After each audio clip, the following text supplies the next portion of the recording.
Abdullah in Washington, D.C., and welcome to Inside America. In February 2009, President Obama gave a speech to U.S. soldiers at a camp in North Carolina.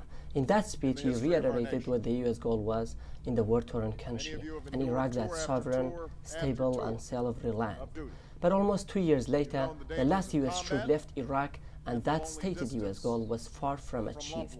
Months before the withdrawal of U.S. forces, former Iranian President Mahmoud Ahmadinejad told Iraq's foreign minister that the U.S. was doing exactly what Iran had wanted for years. Americans planted a tree in Iraq, he said in 2010. They watered that tree, pruned it, and cared for it. Ask your American friends why they are leaving now before the tree bears fruit. People often tend to assume that the United States of America and the Islamic Republic of Iran disagree on every issue across the Middle East. Does this perception hold true on Iraq? Have the United States and Iran worked in opposite directions as they have aggressively competed for influence in a post-Saddam Hussein Iraq? Or are they actually unlikely allies in the Shia-dominated country which shares a long border with Iran, a predominantly Shia nation? Well, joining me to discuss this subject is Daniel Sarwar, a scholar at the Washington-based Middle East Institute.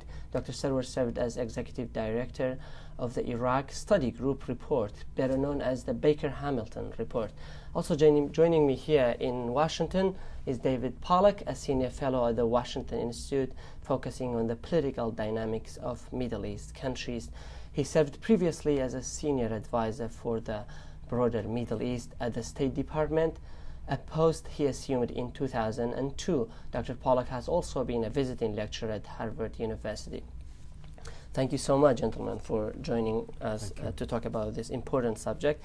David, let me start off with you. And let me start off with one of the most recent developments in Iraq. After years of growing tensions, Prime Minister Nouri al-Maliki, who is a Shia leader, he visited Kurdistan region. It was his first visit in 3 years. After all of those tensions, and now the relations have gotten better between the Kurds and Baghdad. My question is, both the United States and Iran showed support for the recent rapprochement between the Kurds and Baghdad. Can you help me understand this? How can that development be better for both of them, for both the United States and Iran? Yeah, it's a good question, but I think your question kind of assumes that the United States and Iran have absolutely nothing in common in Iraq, and I don't think that's right. I think that both the U.S. and Iran would like to avoid a situation of total chaos or extreme instability and civil war or something like that, widespread violence in Iraq. And so I think both the United States and Iran, in the case that you're asking about, the relations between Erbil and Baghdad, or the Kurds and Kurdistan and the central government, I think both the United States and Iran would prefer that those two parties try to find a compromise on some very, very difficult issues, or at least not descend into outright war or complete a rupture of relations between Erbil and Baghdad. So there is that common interest. But I don't think that it's either the United States or Iran that are pulling the strings on this issue. I think this is something that Prime Minister Maliki and President Barzani of Kurdistan agree would be useful for their own interests to avoid coming to blows over Kirkuk or over oil or over some other issues, and instead to try and work together up to a point at least against their common enemies. And they have enemies, but their enemies are, again, I think, first of all, the possibility of complete instability and violence. But David, wasn't the United States for a long time blaming Iran for meddling in Iraq's affairs, for trying to destabilize the country? You're right. Why is Iran now for a stable Iraq? Yeah. from Iran's perspective? I think that Iran is for a stable Iraq, most of all because American troops are gone. And so as long as the United States was in Iraq, as long as American troops were in Iraq, then Iran had an interest in destabilizing the country, so to keep pressure on the United States to withdraw.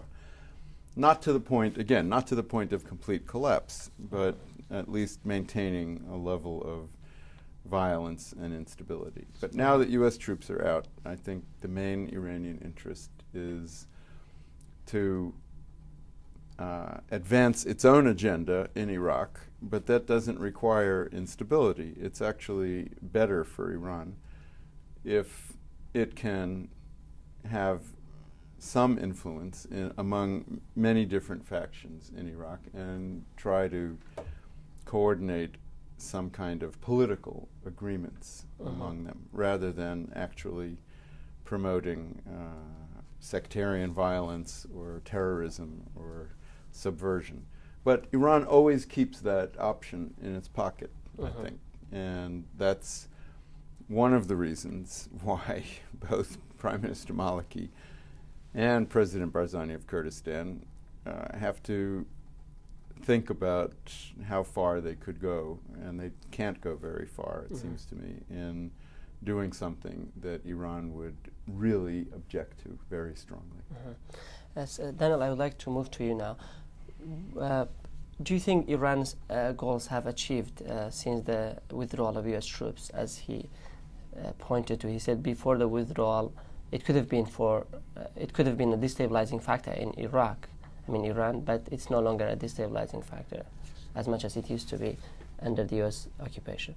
Well, I think Iran could still be a destabilizing factor in Iraq, but I agree with David. They don't want total chaos, and the reason they don't want total chaos is because it couldn't be contained inside Iraq. It would spread to Iran as well. What you call Eastern Kurdistan is in Iran, and they know that very well. So when they see Maliki making up with Barzani, what they see is, okay, that's good, because that keeps Kurdistan inside Iraq, and that is what they want. There's another factor for Maliki, and that factor is the Sunni rebellion that he's facing. Whenever Maliki is proved a very adept politician, he never has really had a solid majority in parliament. He creates and recreates his majority for every occasion. And when he's got the Sunnis against him, he needs the Kurds for him. And when he's got the Kurds against him, he needs the Sunnis for him. And he's been very adept at doing that. And that's part of politics. That's democratic politics. It may be a rough sport in Iraq. It may even be a deadly sport occasionally in Iraq. But it's still a democratic sport when he plays rough. Iran, in my way of thinking, is not looking for real democratic stability in Iraq. It's not looking for an Iraq that is completely Why not? self-reliant. Why doesn't Iraq want? Because again, if Iraq is a successful democracy, what does that say about Iran? Iran is a theocracy. It's a controlled, semi-autocratic, semi-democratic. So are you system. saying because the majority of the Iraqi population is Shia, and Iranian, the same is true for Iran. If there's a Shia democracy in Iraq, the Iranians might want the same thing. The Iranians will certainly want the same thing. I think they already want the same thing. But if it really worked and prospered, would the Iranian theocrats be happy? No. The Ayatollah won't be completely happy with that. So stability, yes, up to a point. Instability, yes, up to a point. Self-reliance? Well, not really. What they want is an Iraq reliant to some degree on Iran, and we'll see that come to a head as Iraq's oil exports go up and Iran's go down. you're going to see some contestation between those two countries over the question of oil policy. So I don't see this identity of American and Iranian interests. I see why people occasionally think that might be the case. And frankly, if Iran were a democracy, a serious democracy that were developing well economically, that had given up nuclear ambitions, I think there's no reason why Iran and the United States wouldn't have a lot of areas of agreement. Let me ask this question to you, David. President Obama, I would like to go back to the speech that I mentioned in the setup. Sure. President Obama said our goal was to have a sovereign, stable, and self-reliant Iraq. Right. How far are we from achieving this goal now, since the U.S. troops are not there? Is it less likely to achieve it without a good presence of U.S. troops in Iraq? Well, I think we are actually not too far from that goal. It's not all or nothing, right? There's a kind of a spectrum here, but I think that Iraq is clearly sovereign, and it is not completely stable, but it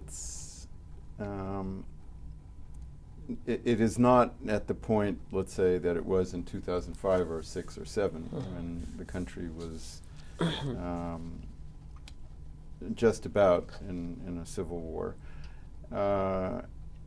Even though the number of casualties from violent incidents, terrorism, and so on is high right now. It's several hundred every month, and almost at the rate that it was in the worst years of the last decade. Still, I think the government and the security forces are largely in control.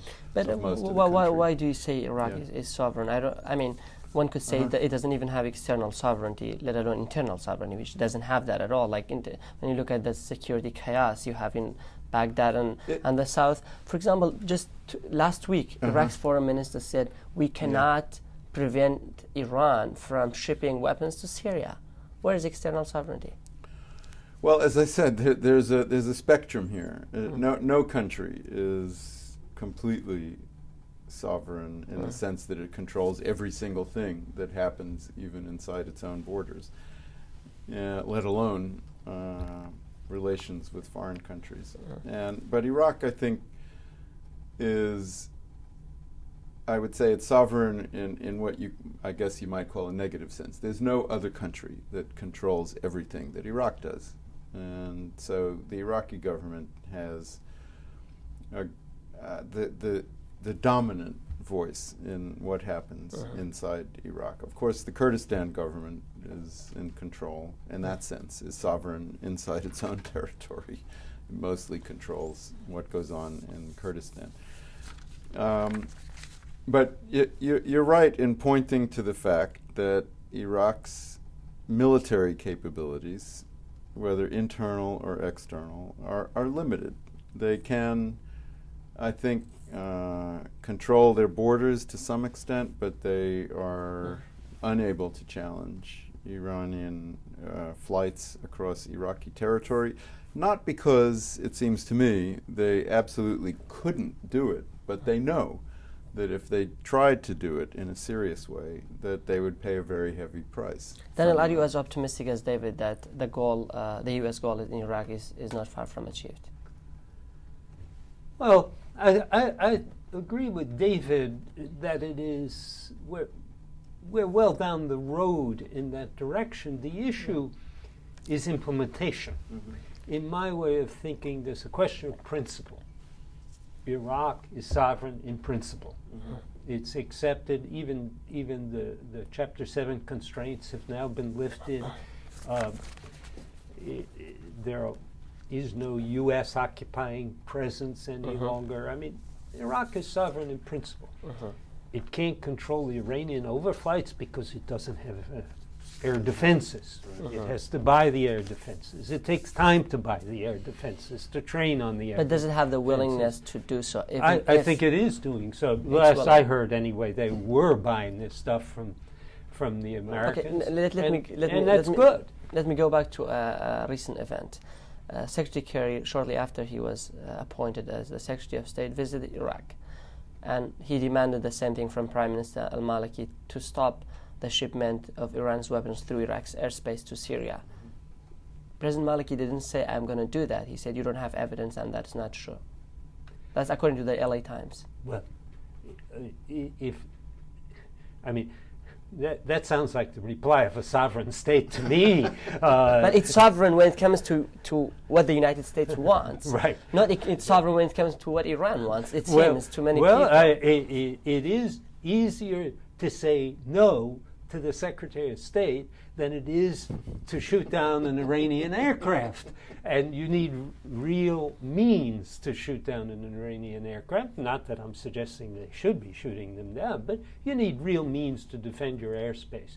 And you buy that means, and it takes years to buy it and to train up the people so that they can operate it. And, that's happening.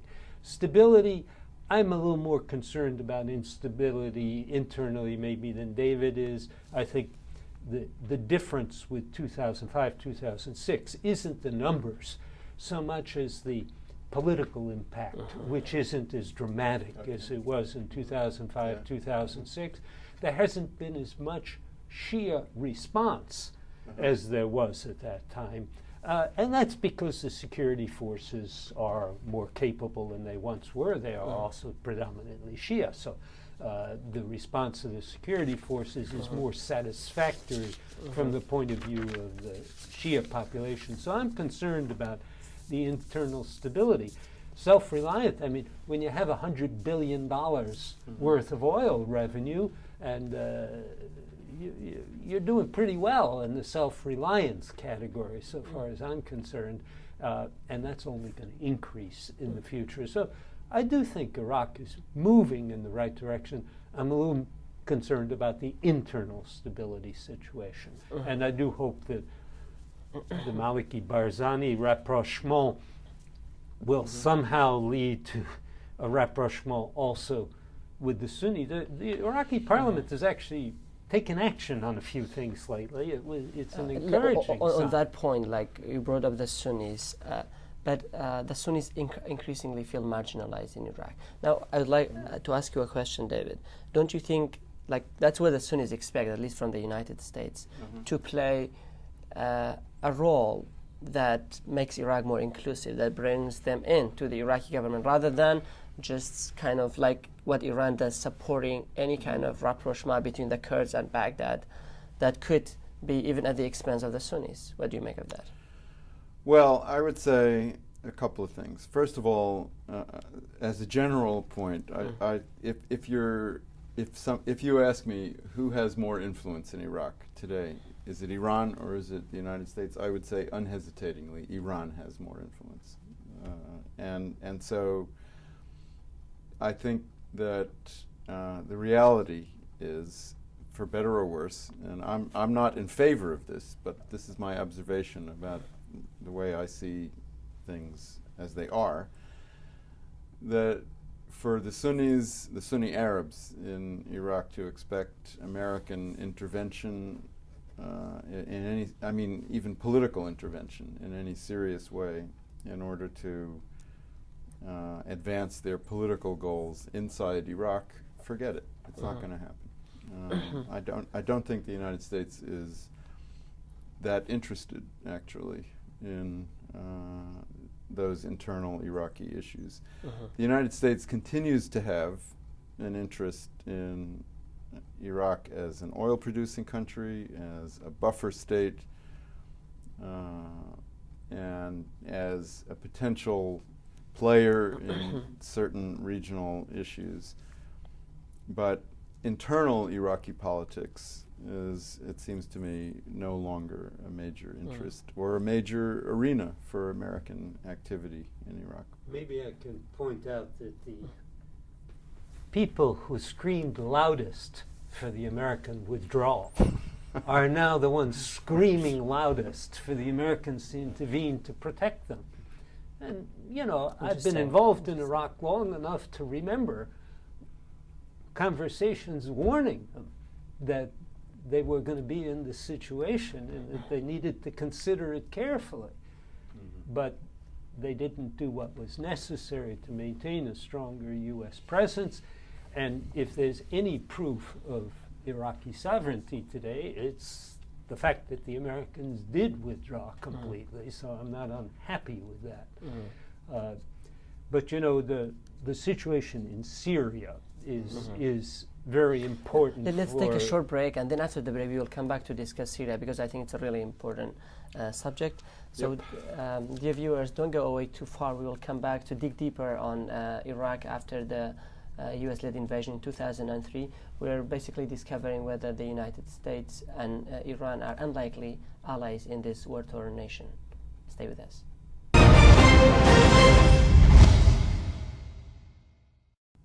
Hello again and welcome back to Inside America. I would like to look at Iraq in a broader geographic and historical context. Iraq is a multi-religious and multi-ethnic nation. It's populated by some 30 million people. It's one of the world's largest oil producers. It's bordered by some very important countries such as Saudi Arabia, Turkey, Syria, and Iran. Today's Iraq used to be part of the Ottoman Empire for centuries. After the collapse of the empire in the early 20th century, the current borders of Iraq were drawn by the Western colonizers. As part of a 1916 treaty between the French and the British, Iraq became a British colony. Iraq was fully granted independence in 1932. Soon after its establishment as a modern nation-state, the country faced a new problem, the Kurdish question. The Kurds, as a distinct ethnic group, would soon rebel against the newly established state because they saw it as an ethnically Arab state in which their ethnic differences were not recognized. Thanks again for being in Rudau's studio. We were discussing Syria. Ever since the conflict broke out in Syria, Iraq has basically been on the side of President Assad's regime, which is completely the opposite of what the United States wants to see in Syria. Daniel, you can go. What do you make? Official Iraq is on the side, not so much of Bashar al-Assad, but they're very worried about what comes next, because if it's a Sunni extremist regime in Syria, they fear that will mean the Shia in Iraq fear that will mean real trouble for them. The fact is that it would mean real trouble for them, and certainly what's going on in Syria, which is a rebellion by necessity because of the makeup of the population, is a majority Sunni rebellion being led by some Sunni extremists. That creates real fear in Baghdad of what might happen in the future. So I think at the same time, you've got clearly extremists, Sunni extremists from Iraq helping to man the rebellion in Syria and helping to supply it as well. So even if official Baghdad is against the rebellion or half-hearted about the rebellion, there is significant support for the rebellion coming from Iraq, and of course Bashar al-Assad also sees that. This is a very complicated and difficult situation, which threatens the stability of the lines drawn by the British and French in the Sykes-Picot Agreement, and that's a very serious risk for Iraq, for Syria, and for the region as a whole. Now, there are some who will also see it as an opportunity. There's surely Kurdish nationalists who see it as an opportunity if the state structures in the Levant start to disintegrate.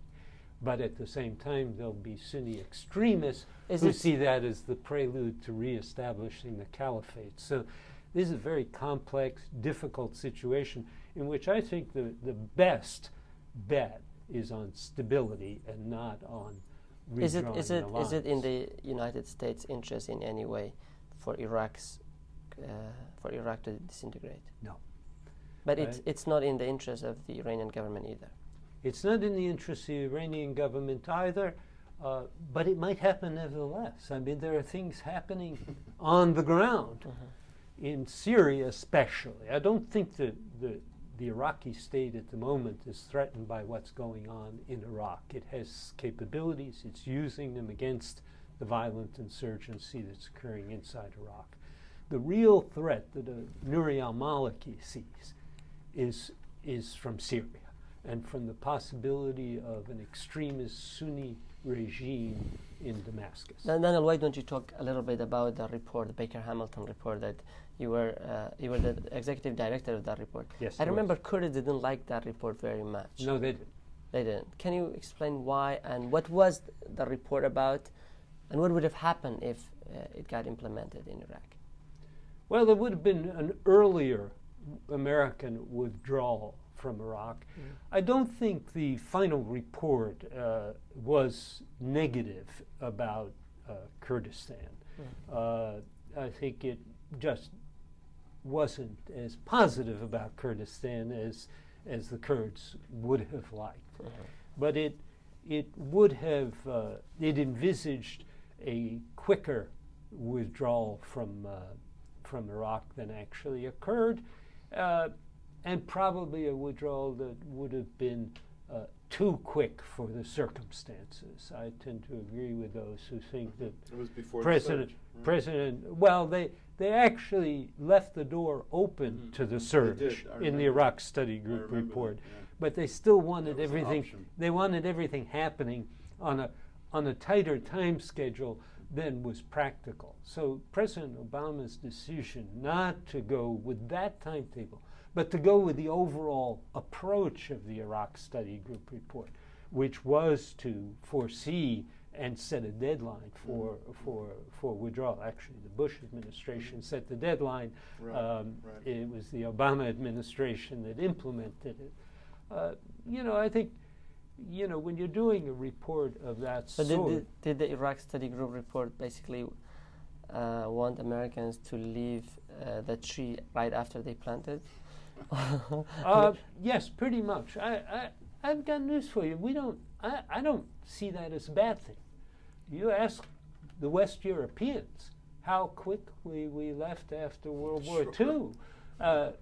We still have a few troops in Western Europe, but the fact of the matter is that these terribly destroyed countries, Britain, would have been France, Germany, the Americans planted trees there, and they got to harvest the fruit of those trees, and that's the right approach in my book, not the wrong approach. I don't think America was entitled to take Iraq's oil. The fact that Iraq's oil is going to China is stabilizing for the world oil market as a whole. And that's as much as we can hope for. David, what do you think of the Iraq Study Group report? Would Iraq have been better should the report have been implemented? Well, this is going back quite a few years by now, and it's all very hypothetical and, as we would say, counterfactual. How did you see it back then? At the time, I thought the report was a little bit too defeatist. Although I honestly, on a personal level, I was an advocate of an even faster American withdrawal from Iraq before the situation became practically a civil war in which the United States was caught in the crossfire. But by the time the report was issued, I had changed my mind because I thought that at that point the United States, having invested so much in Iraq, would lose too much credibility, too much of its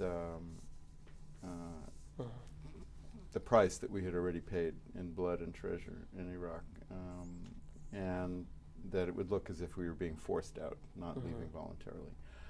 So that was my view at the time, very contrarian, I think, on both ends of it. But I think Daniel's absolutely right in that the report seemed very controversial at the time, but it became very mainstream once the Bush administration decided to go ahead with a surge of additional U.S. troops, which, as you say correctly, was one of the options that the report mentioned. And only then, after that, after having restabilized Iraq to a great extent with additional blood and additional treasure, only after that did the United States decide to withdraw relatively quickly. So I think in the end it turned out to be a reasonable piece of advice. Now, I do differ with Daniel on Syria, however, if we can get back to that. Dear viewers, please stay with us after a short break. We will come back to discuss some of other U.S. policies that have been implemented or ignored in Iraq. Hello again, welcome back to Inside America. David, you were going to say something about Syria? Oh yeah, thanks. I think that what's happening in Syria, I don't see it in such sectarian terms as at least what I heard from Daniel a few minutes ago. I think that this is, in essence, this is a popular rebellion against a dictatorship. This is not or not only, or not mainly, a Sunni versus But that's Shiite how it's viewed war. internationally, basically. And, well, I think that probably is how it's viewed. Yes, it's viewed in sectarian terms in Iraq and in other places, but I don't think that's correct. I was trying to describe it from an Iraqi standpoint. I agree with All right, you. It fine. was a popular Okay. rebellion, but Right. it is becoming more But sectarian. it is becoming, but even today, I think it is not the Sunni extremists or the jihadis who are in charge of the opposition, and even though it's often painted that way.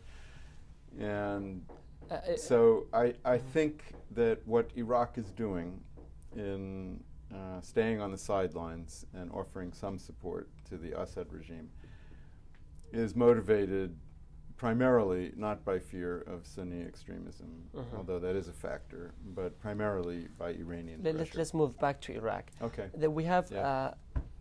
like a lot of problems in Iraq between the Okay. Kurds and Baghdad. Sure. One of like the biggest problems is the so-called disputed territories. Right. The Kurds. I mean, the recent visit the recent visit of Prime Minister Nouri Maliki to Erbil. Sure. Do you think really it would resolve this dispute at all? No, on the contrary. What it means to me is what I've always observed and also advocated in Iraq, which is, yes, the territories are disputed, but some disputes are better left unresolved. They're better left just for the indefinite future.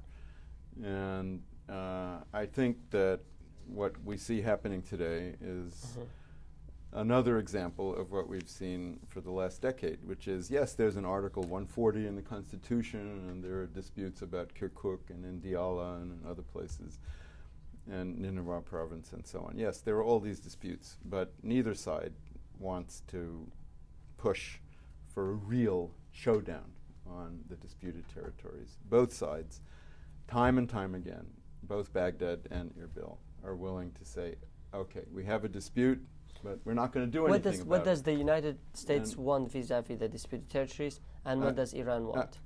I don't think either the United States or Iran has a strong position on this, except to say that it would be better for both sides not to go to war over these disputed territories, and either to compromise about them or to just let the dispute go on unresolved indefinitely. And in fact, I believe that that is also in the interests of both Kurdistan and Baghdad.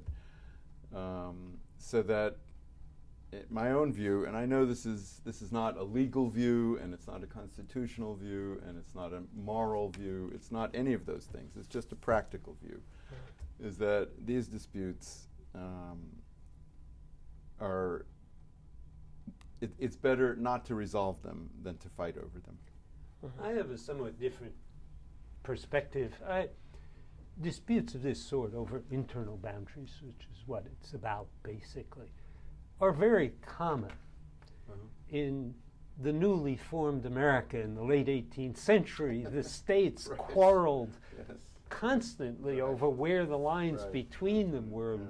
Yeah. The quarrel between Virginia and Maryland, where we are sitting right now, was particularly acute and had to be settled in the Supreme Court. And I think the reason why Washington National Airport is in the District of Columbia has to do with the settlement of that dispute. Is it really? Yeah, The District- because the border I is don't not even- the border is not in the middle of the river. Really? It's Yeah. on the Virginia side, if I understand All right, correctly. yeah. But That's the very point interesting. is that this kind of dispute is quite Yeah. common. Mhm. They are often negotiated settlements. There is some very good work that's been done by the UN, by other people, on showing that really the number of areas in which there are acute disputes, in which there's a serious Kurdish claim or a serious Arab claim, is actually quite limited, and Kirkuk is the heart of the matter. Sure. The rest, frankly, is a good deal of it could be solved. And what I would say is, yes, I agree with David's pragmatic approach, but it should include solving as many of these disputes as okay. possible, and it should include solving the problem of oil and gas, because this is where you can make the pie grow bigger in Iraq, a lot bigger. I mean, the 3.5 million today is already making Iraq a very rich country, not a rich population, but a rich country. When you think about 5 million or 6 million, I don't even go to the 10 that Mr. Sharistani would like. I go with the more modest numbers. Those numbers would make Iraq very, very rich. And if the gas were also developed and exported to Europe or to Turkey, that would be quite extraordinary too. So I think enlarging the pie is part of the solution here. Some of these disputes over a few villages are going to look pretty small when Iraq is raking in not $100 billion a year, but $200 billion a year, and Kurdistan is getting its slice of it. So I do think we should be pragmatic. We should solve they should solve as many of these things as possible. And at the same time, we should hope that the expanding of the pie makes it easier to solve the remaining difficulties. David said Iran has far more leverage in Iraq than the United States. Some people say the United States is hoping that Turkey plays a more central role in Iraq, and it hopes to have more leverage through Turkey in Iraq. Is that true? Turkey is playing a more central role in Iraq. It's only natural that bordering countries would have important roles, and the rapprochement between Ankara and Erbil has been a very important stabilizing factor in Iraq over the last few years. So I don't, frankly, we have enough problems with the Turks ourselves. I don't know how much we would operate through Turkey. But I think the United States is very happy to see Turkey no enemy of the Kurds, and I hope no enemy of the Arabs But either. actually, in public statements, at least, we've seen the State Department being opposed to some of the moves that Turkey has taken in Kurdistan. Well, that's when they think, Including they think Turkey's going too far and encouraging. Yeah. The Do you think Kurds. the United States should be opposed to, for instance, the oil deals that Kurdistan has signed with some of the Turkish companies, and the pipeline that's now being built to transfer oil from Kurdistan to Turkey and then to the world markets? Well, my own personal view is that no, the United States should not oppose that. But I understand the issue that we don't want agreements made between Erbil and Ankara that would provoke a really strong reaction, negative reaction from Baghdad, and it would be better if all three parties could work on deals that they would all find mutually I think acceptable. That's And- exactly right. and that's where they're going. I mean, that's where they're going. I think that part of Maliki's visit to Barzani recently was a step in the direction of all working together. Kurdistan, Baghdad central government of Iraq, and Turkey on oil deals, oil pipelines, oil revenues, all of those issues. So you think the rapprochement between Erbil and Ankara is not mutually exclusive? Absolutely not. No. There's no reason why it has to be mutually exclusive.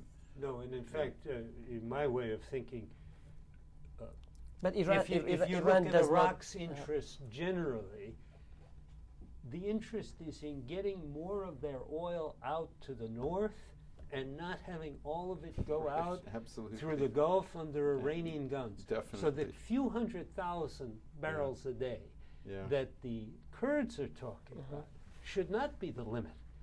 Why aren't we talking a million and 2 million barrels a day, part of it coming from the south through a reconstructed strategic pipeline that would benefit, and Kurdistan gets its percentage of that. So there's much more to be gained from treating Iraq as a whole on these issues, and much more to be gained for Kurdistan as well as for Then let me go back to the very first question that I asked as we are approaching the end of the program. So are the United States and Iran unlikely allies in Iraq? It seems that the United States is doing basically what Iran wants. No, because if the United States encourages exports of Iraqi oil to the north, that is not what Iran wants to see. As goes oil, so goes Iraq. If Iraq can be tied to markets in Turkey and in Western Europe for gas and oil, that will make an enormous difference and will weaken Iranian influence. Yeah, Would you- absolutely. I agree with that. I don't think that the United States and Iran are allies in Iraq. There are certain... Can you give me like a tangible difference between Iran and the United States now in Iraq? This is one of them, clearly. And another one is the attitude toward what Iraq should be doing about Syria. So these are big issues, oil and Syria. And on both of those issues... But domestically there is not much. Domestically, I'm inclined to agree that on internal Iraqi issues, there is not that much difference between the United States and Iran. Correct. One more question. Like ever since the U.S. invasion in 2003, like some people blame the United States for pursuing certain policies that have created the reality that we have today, and even the United States doesn't necessarily like the reality. For example, I mean the very removal of Saddam Hussein was good for Iran, and secondly, the first job of the U.S. Army in Iraq was to dissolve the military. That was also good to Iran because the military was a Ba'athist-based military. The second one was actually the first decree the U.S. administration drafted in Iraq was called de-Baathification. That was good for Iran. I mean, like the United States has pretty much been doing what Iran has wanted. You won't have to any see trouble in Iraq. convincing me that the Americans did some stupid things in Iraq. But they did them. You have to put yourself back into 2003, when nobody was objecting in Kurdistan to de-Baathification or the dissolution of the Iraqi army. Kurds were celebrating about that, and frankly, Kurds had a big influence on the American thinking about that kind of thing. If you ask Jerry Bremer today, why did you do those things? He'll say, well, our friends told us. Our friends told us that those were good things to do, especially our friends in Kurdistan. So, the Americans made some stupid errors, and we paid a heavy price for them. But it's just foolish to think that those errors were caused by some sort of alliance between the Americans and the Iranians. The thing doesn't exist. It's a myth. And I feel bad that people in the Middle East are believing this myth, because it means that they profoundly don't understand what the United States is Let me hear your about. final words as well, and then... I agree about that. with Daniel. I would just add one final thing, which is I think that the potential still exists for, in the long run, for Iraq to be a counterweight against Iran, not an ally or a satellite of Iran. And we in the United States really hope that that happens. But it's up to the Iraqis to make it happen, not up to the United States anymore. On that note, thank you so much, David Pollack, a senior fellow at the Washington Institute for Near East Affairs, and Daniel Serwer, a scholar at the Middle East Institute. Thank you so much for talking to us as well. Dear viewers, thank you so much for staying with us. Until next time, be well.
as a distinct ethnic group.